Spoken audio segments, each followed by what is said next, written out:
Thank you so much for your lecture. It was fantastic. I just wondered, you were speaking about this experiment in Newcastle, taking the heat out of the earth.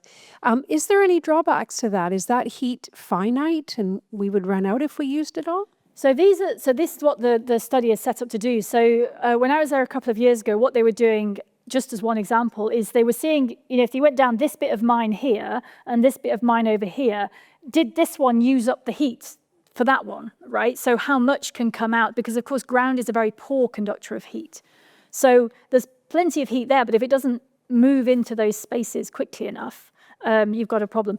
In principle, there isn't really a downside because the volume, the exact temperature of the Earth doesn't make a huge difference. If you take a lot of heat out of one place, by the time that the effect of that comes to the surface, it will be spread out over a very large area, and it's overwhelmed by, right at the surface, the top meter or two, varies enormously in temperature as in the summer it warms up, in the winter it cools down. Below that, heat doesn't percolate. That's why wine caves in France are not that deep, right? It's because it's the same temperature down there, whatever's going on up here. So I have never heard, obviously there are potentially structural downsides if you don't dig your holes properly. But I've never heard anyone present I don't know how much you'd have to scale it up before that becomes a problem, but we are in a country that has a lot of coal mines, a lot of old coal mines. And so at the very least, there's a lot of holes already there that it seems we could use with relatively little impact. Thank you. Any other questions? Yes, at the back there. I understand that you were saying that there is water underground. And I know that in Africa, they use this water that's underground. They dig boreholes. But in this country, I think it's illegal to do that if you don't have a special license. Does that actually mean that the ground would get waterlogged over a period of time if you don't use that water? So the first thing is that I'm not a lawyer, so I'm not qualified to comment on the legal aspects of digging boreholes or otherwise. So the problem is actually the opposite. We extract a lot of groundwater in this country because it's there. And one of the things, so there are effectively natural reservoirs underground, and we do extract water from them. And one of the problems with them is that they're invisible.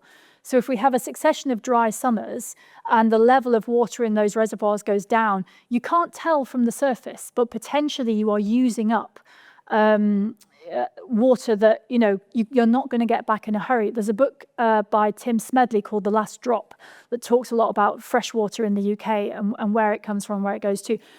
When it rains a lot, which is currently a nice problem to have, even in this grey and wet country, the aquifers do fill up, but after they've filled up, it all just runs off into the rivers.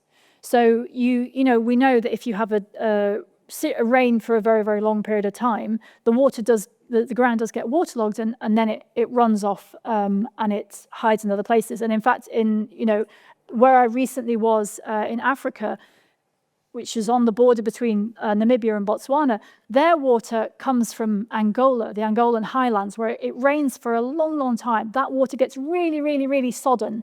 And actually, the wet season over here, when it floods, is 4 months after the rain over there, because it then all percolates downstream. So that water is moving around all the time. So there are big questions about water management of aquifers that we can't see, and people are monitoring it, but we do use that water in this country. I was told recently by someone who studies aquifers that he thought the UK aquifers were currently generally okay.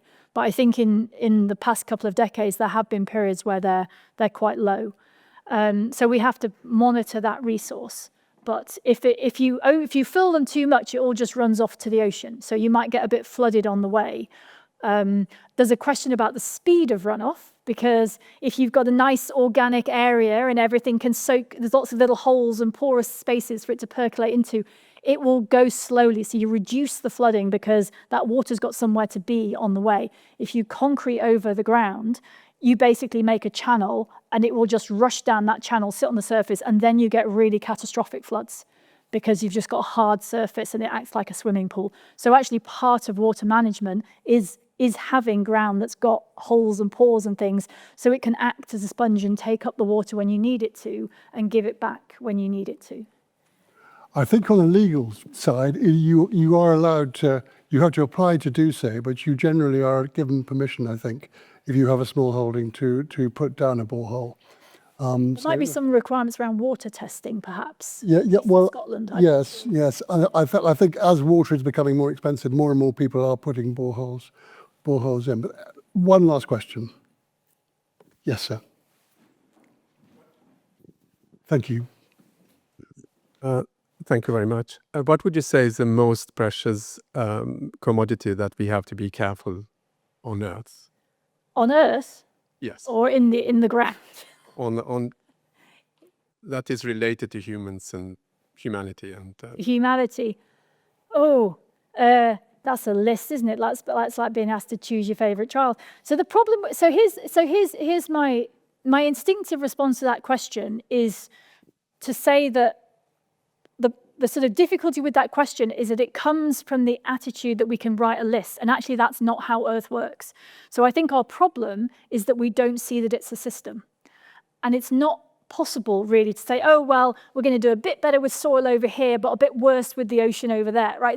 There isn't this kind of, we can't prioritize the top thing and then it will all be okay.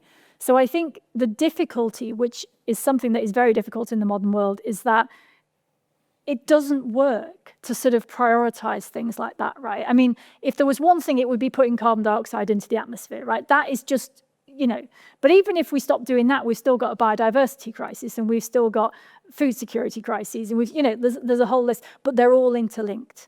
And so I think the biggest difference is the way we talk about the planet and the fact that we need to talk about it the same way we would talk about a human body, right? We know that if you are in hospital and there's something wrong, they don't give you a drug that's going to fix your kidney but is probably going to make your feet fall off or something, right? We understand that things we do in one place in the human body probably have an influence on all the other bits. And it's kind of the same with the planet. So we have to think about intervening in the planetary system almost like a surgeon on an operating table, right? You've got to make an intervention that might make things better, but you've got to keep the whole system going while you do it, right? You can't switch, in the same way you can't switch a human off and switch them back on again while you fix their heart valve. We can't switch the planet off and switch it back on again. So we need to behave like surgeons, and we need to be very careful with what those surgeries are so that they don't cause unintended consequences elsewhere. So I think I would question the need for a list. I think it's more of an attitude. That's a very interesting answer. Helen, we are, I'm afraid, going to have to come to a close, but thank you very, very much for a fascinating lecture. You've given us a lot to think about. And could I just also say that I'm not at all surprised that Helen has won this award for the communication of science, because I think you've done that superbly this evening. Thank you very, very much indeed.